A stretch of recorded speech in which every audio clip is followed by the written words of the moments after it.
me. This is my favorite. That's a lie, I don't have a favorite. I was born with my pedal to the steel.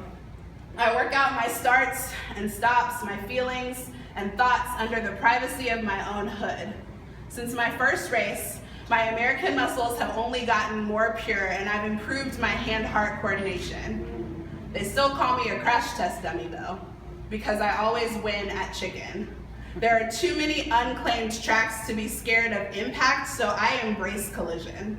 I'm careful with neither cars nor hearts. I go from stranger to full throttle friend in 60 seconds flat.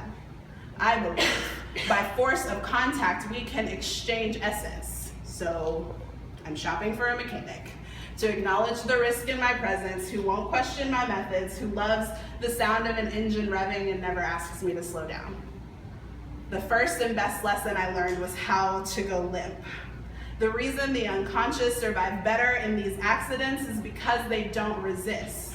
They just protect the head and neck, release their grip on the gear shift, and intellect welcome the bumps and bruises. I wear asphalt like a second skin now.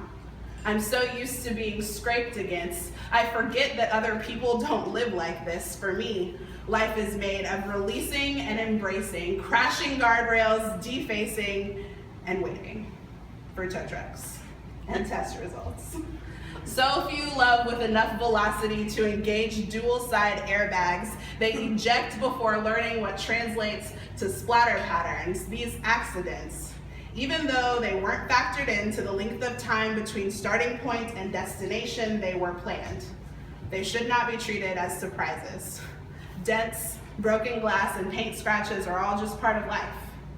You may have started in a beautiful place, intellect and privilege, the twin headlights beaming onto the paved road set before you, or you may have always picked your own dirt path between street lamps and roadside trash.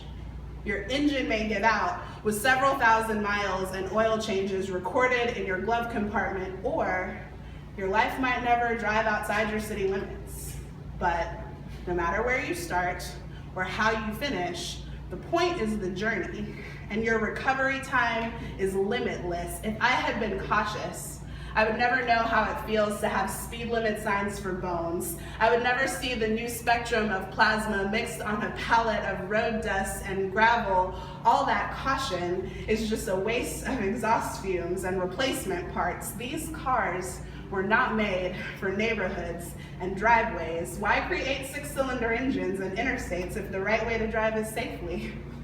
Every break in traffic you miss is a definite delay. And yes, sometimes jumping your gunned engine creates a little wreckage, but shattered glass is easily replaced. Steel more often bends than breaks, and pain is just a state of mind.